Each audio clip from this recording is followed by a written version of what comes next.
Kemudian ya dengan sistem pot ya sayuran ini juga bisa ditanam seperti ini. Nah, ini bagaimana cara mencampur di medianya, ini nanti akan kita sampaikan juga ya.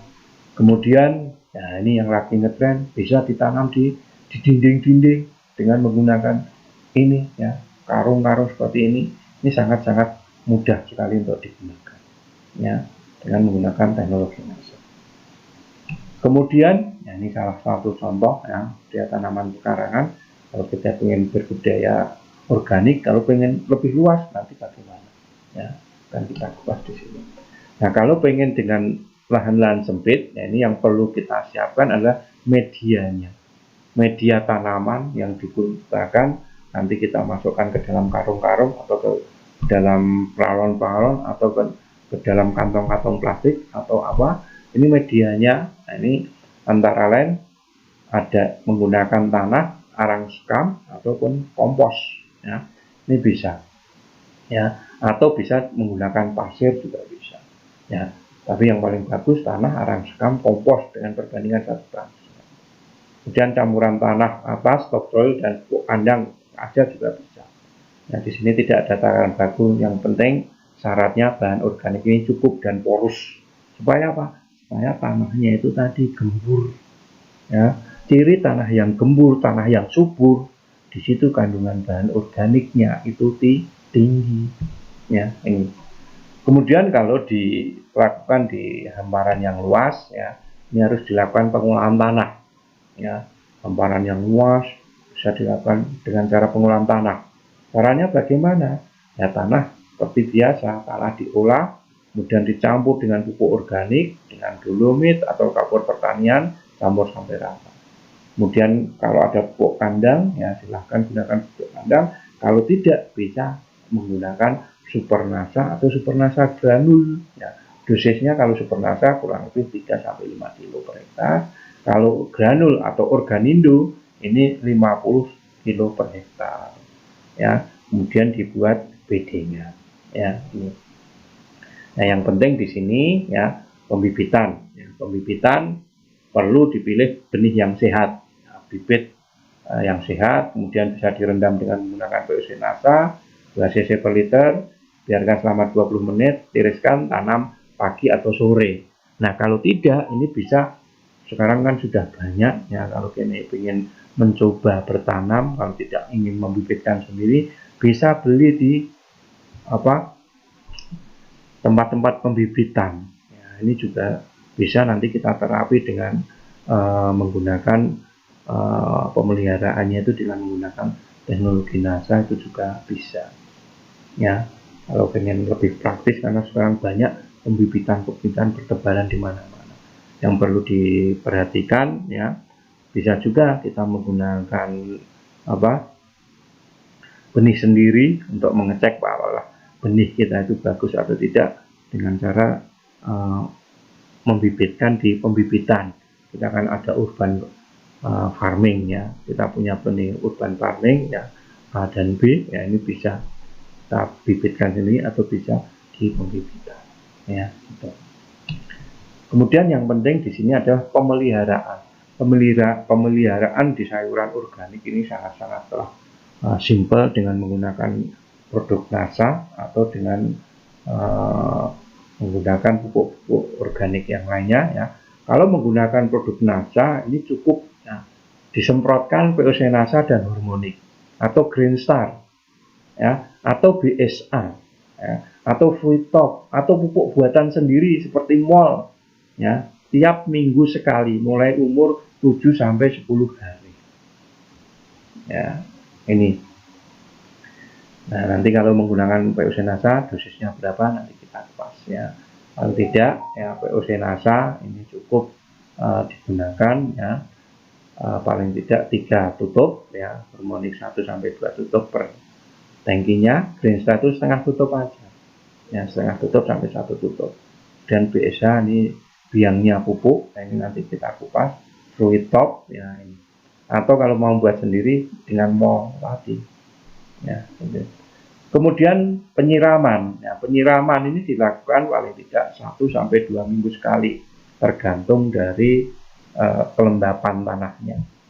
Kalau memang kering ya harus disiram, ya.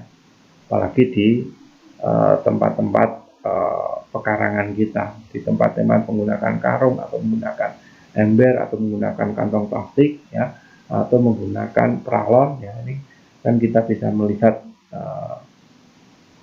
tanah itu butuh air atau tidak, tanah itu masih kering ataupun lembab, ya. Kemudian pengocoran. Nah, pengocoran ini bisa dengan menggunakan mol, nah, yang dibuat sendiri, atau dengan menggunakan supernasa, ya, atau menggunakan power paling tidak 2 minggu sekali. Ya, ini pemeliharaannya cukup seperti ini. Ya. Nah, ini salah satu cara, ya, kalau pengen membuat mol, ya, mikroorganisme lokal yang ada di daerah Anda atau di lokal lokasi Anda, ini bisa menggunakan cucian beras. Air cucian beras ini kandungan karbohidratnya tinggi. Kemudian gula ini dengan menggunakan apa? Air kelapa atau larutan gula. Kalau mikroorganisme ini bisa berasal dari buah-buahan, sayur-sayuran, tunas bambu atau rembung, bonggol pisang atau urin ternak. Nah, ini dicampur, didiamkan kurang lebih 7-10 hari. Ini bisa menjadi mol, ya. Kemudian bisa juga, ya, mol gedebok. Ya, ini nanti bisa dilihat di Mbah Google, ya, bahan-bahannya seperti ini. Mol gedebok, batang pisang, air panas, ya, terasi, gula pasir, dedak, ember, bambu pengaduk, ini bisa. Cara pembuatannya seperti ini. Kemudian bisa juga membuat mol dari ikan asin, ya, bahannya ini. Nanti bisa dilihat di Mbah Google juga. Kemudian bisa juga mol buah, ya. Bahannya apa saja, misalnya pisang, pepaya, mangga, nanas. Ini bisa juga nanti dilihat di Mbah Google. Cara membuatnya seperti apa, ya. Kemudian dari nasi, ini pun bisa kita buat mol, ya, kalau ingin wow, ya, ini. Nah, kalau tidak ingin repot, ya, kita ada produknya, ya, karena memang pupuk organik ini ragamnya itu hanya ada 2, yaitu yang berupa cair, ya, biasanya disebut dengan mol, ataupun yang padat, biasanya disebut kompos, ya. Cair tadi mikroorganisme lokal, ya. Kalau pengen membuat mol sendiri seperti itu, tapi kalau tidak, ya, kita sudah ada yang padat, kita punya, yang cair pun kita punya, ya. Kita punya supernasa, ya, ini yang padat. Nah, supernasa ini sudah Anda tahu semua bahwa supernasa ini adalah salah satu, ya, starter kesuburan, ya, yang bisa menyebabkan tanah yang tadinya keras dikasih supernasa ini akan menjadi gembur kembali, ya, sehingga apa? Sehingga tanaman-tanaman kita, sayuran-sayuran kita ini akan sehat dan produksinya akan meningkat karena tanahnya ini menjadi gembur. Karena apa? Karena di supernasa itu ada kandungan humat dan sulfat atau asam-asam organik. Ini yang bisa mengemburkan kembali dan bisa memunculkan mikroorganisme juga. Ya, ini supernasa yang sudah berizin, kemasannya ada yang 250 gram dan ada 3 kilo. Per hektar cukup tuh kurang lebih 3-5 kilo atau 6 kilo per hektar supernasa, ya. Kemudian yang lebih besar lagi, kita punya pupuk granul, ya. Ini bisa diberikan, ya, sebelum tanam. Supernasa granul ini diberikan sebelum tanam atau untuk pengocoran terhadap budidaya sayuran-sayuran organik. Kalau granul ini kebutuhannya paling tidak 50 kg per hektarnya, ya. Kemudian selanjutnya yang cair kita punya juga Peocenasa dan hormonik. Ini untuk sayur-sayuran sangat bagus diberikan paling tidak seminggu sekali, semprotkan untuk sayur-sayuran dengan dosis 3-5 tutup Peocenasa, 1-2 tutup hormonik, ya. Untuk sayur-sayuran organik ini semprotkan seminggu sekali, ya. Kemudian ini, ya, hormonik tadi, ya, kandungannya hormonik kita ada auksin, gibberellin dan sitokinin. Kemudian Green Star bentuknya tepung. Nah, Ini bisa disemprotkan untuk sayuran organik juga seminggu sekali, bisa diselang-seling dengan menggunakan POC NASA. Ya, ini cukup setengah saset per tangkinya. Ya. Kemudian BSA, ya, atau bisa menggunakan biangnya pupuk organik cair, ya, BSA. Ini salah satu biangnya pupuk organik cair. Ini bisa langsung disemprotkan atau bisa sebagai larutan induk. Ya, satu pak ini adalah 150 gram. Nah, 150 gram ini kalau pengen dijadikan biangnya atau larutan induk, ini bisa dicampur 2-3 liter air. Didiamkan paling tidak 2 minggu. Ya, dari campuran itu yang sudah didiamkan 2 minggu, ya, ini bisa diambil 3-5 tutup per tangki. Ya, atau 3-5 cc per tangki. 3-5 cc per liter. 3-5 tutup per tangki, atau kurang lebih 3-5 cc per liter. Ya. Kemudian power nutrition khusus untuk sayur-sayuran buah seperti cabai, ya, kemudian tomat, ya, ini bisa dikotorkan dengan menggunakan power. Tapi kalau sayuran-sayuran yang diambil daunnya cukup dikocor menggunakan super NASA. Ya. Kemudian soy top, ya, ini yang baik yang sayur maupun yang buah-buahan bisa disemprot dengan menggunakan soy top. Ya. Dosisnya berapa? Dosisnya paling tidak 20 gram per tangki atau 2 gram per liternya. Ya, ini bisa semprotkan 1-2 minggu sekali. Ya, soy top. Kemudian tandur, ini juga bisa digunakan untuk sayur-sayuran, semprotkan dengan dosis 10 tutup per tangkinya. Kemudian untuk antisipasi hama dan penyakit, ya, kita ada 2 produk yang sangat luar biasa yang sudah berizin. Kita punya Glio dan BVR. Ini bisa digunakan untuk mengendalikan hama dan penyakit yang menyerang pada sayuran-sayuran organik.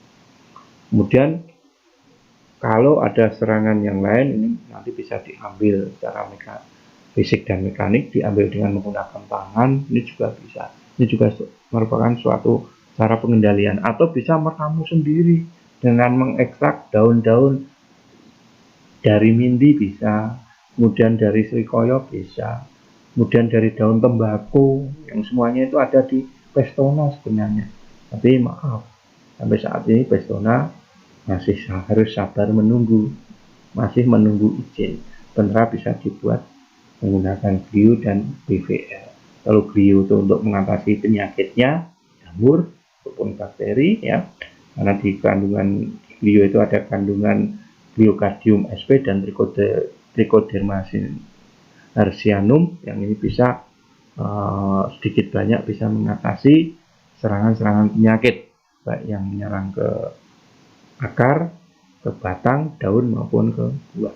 Jadi sejak awal kita gunakan Glio. Kalau BVR ini bisa untuk antisipasi, terutama untuk kutu-kutuan, pengerek batang, ya. Kemudian juga untuk mengendalikan ulat, terutama ulat jengkal ataupun ulat gulung daun. Ya, ini bisa menggunakan Beauveria bassiana. Ya, untuk. Nah, ini Glio, ya. Caranya sudah kita tahu bersama. Yang paling bagus ini bisa dicampur dengan pupuk kandang ataupun kompos, ya, 1 pak dicampur 25 kg, atau bisa dikocorkan bersama super NASA tiap 2 minggu sekali. Itu bisa disemprotkan, ya, 1 sendok makan per tangki, bisa dicampur dengan POC NASA dan hormoni, ya. Kemudian ini BVR bisa untuk walas sangit, orang penggerek batang, ya, kutu-kutuan juga bisa 1 sendok makan. Yang perlu diperhatikan, ya, di sini, ya, bahwa tanaman ini sebenarnya memerlukan apa, ya. Yang diperlukan oleh tanaman, sayuran-sayuran organik, ini sebenarnya tanaman itu butuh iklim. Nah, iklim yang bagaimana yang cocok, ini juga harus kita perhatikan. Iklim bagaimana yang cocok untuk sayuran-sayuran organik, ya, ini harus kita perhatikan. Kemudian air, nah ini air ini sangat vital, makanya pemeliharaannya tadi air ini bisa untuk suplai ya, penyiraman ya, kemudian menjaga kelembapan ya, kemudian meningkatkan suhu ya, dan menetralkan suhu juga. Kemudian tanah, nah, tanah bagaimana yang diperlukan oleh tanaman ya, ini bisa kita simpulkan. Tanah yang bagaimana yang diperlukan oleh tanaman, yaitu tanah yang subur. Tanah yang subur itu yang bagaimana? Tanah yang gembur. Tanah yang gembur itu yang bagaimana? Yang banyak mengandung mikroorganisme, yang banyak mengandung bahan-bahan organik. Ini yang diperlukan. Ya, kemudian tanaman itu juga butuh pupuk.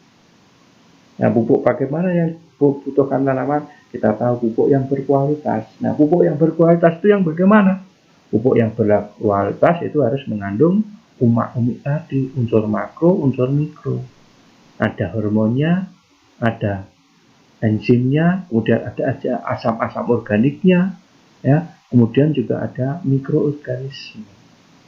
Kemudian tanaman butuh bibit. Nah, bagaimana kita mau nanam kalau tidak ada bibitnya, tidak ada benihnya?